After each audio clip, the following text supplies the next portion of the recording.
ഗസ്റ്റൊക്കെ വരണമെന്ന് കേൾക്കുമ്പോൾ തന്നെ എന്തുണ്ടാക്കി കൊടുക്കും എന്നുള്ള ആലോചനയാണ് പിന്നെ. വരണവരാണെങ്കിലോ എന്തെങ്കിലുമൊക്കെ സ്പെഷ്യൽ വേണം കേട്ടോ എന്ന് ആദ്യമേ തന്നെ വിളിച്ച് പറയുകയും ചെയ്യും. അങ്ങനെ നോക്കിയപ്പോൾ ഉണ്ടല്ലോ ഫ്രിഡ്ജിൽ കുറച്ച് ബീഫ് ഇരിക്കുന്നുണ്ടായിരുന്നു. എന്നാൽ പിന്നെ ഇന്നത്തെ പരീക്ഷണം അതിൽ തന്നെ ആയിക്കോട്ടെ എന്ന് വിചാരിച്ചു.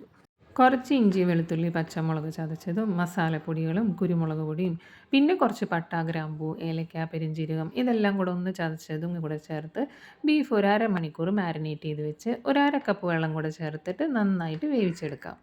ഇനി കുറച്ച് സവാള വഴറ്റി അതിലേക്ക് നമ്മൾ ബീഫിൽ ചേർത്തതിൻ്റെ ബാക്കി ഇഞ്ചി വെളുത്തുള്ളി പച്ചമുളക് പേസ്റ്റും കുറച്ച് മസാലപ്പൊടികളും കറിവേപ്പിലയും എല്ലാം കൂടെ ചേർത്ത് വഴറ്റി അതിലേക്ക് 2 തക്കാളിയും കൂടെ അരച്ചൊഴിച്ചിട്ട് അതും കൂടെ ചേർത്തിട്ട് നന്നായിട്ട് വഴറ്റിയെടുക്കുക. തക്കാളിയൊക്കെ നന്നായിട്ട് വഴറ്റി തക്കാളിയിലെ വെള്ളമൊക്കെ നന്നായിട്ട് വറ്റി കഴിഞ്ഞ് നമുക്ക് ഈ മസാല ബീഫിലേക്ക് ചേർത്തിട്ട് നന്നായിട്ട് മിക്സ് ചെയ്ത് കൊടുക്കാം. ഈ മസാലയും കൂടെ ചേർത്തിട്ട് ബീഫ് നന്നായിട്ട് തിളച്ച് വരുമ്പോൾ ഈ ഗ്രേവി ഒന്ന് തിക്കാക്കാൻ വേണ്ടിയിട്ട് നമുക്കിതിലേക്ക് കുറച്ച് കാഷ്യൂനട്ടും കുറച്ച് തേങ്ങയും കൂടെ ചേർത്തിട്ട് നല്ല പേസ്റ്റ് പോലെ അരച്ചെടുക്കുക. ഇനി മിക്സി കഴുകി ഇച്ചിരി വെള്ളം കൂടെ ചേർത്തിട്ട് ഇത് നന്നായിട്ട് തിളപ്പിക്കുക. ഇനി ഇതിലേക്ക് കുറച്ച് ജീരകപ്പൊടിയും മസാലപ്പൊടിയും കുറച്ച് കസൂരി മേത്തിയും കൂടെ ചേർത്ത് കഴിഞ്ഞാൽ നമ്മുടെ ബീഫ് കറി ഇവിടെ റെഡി ആയിട്ടുണ്ട്. പിന്നെ ബീഫ് കറി ഉണ്ടെങ്കിൽ പൊറോട്ട മസ്റ്റ് ആണല്ലോ.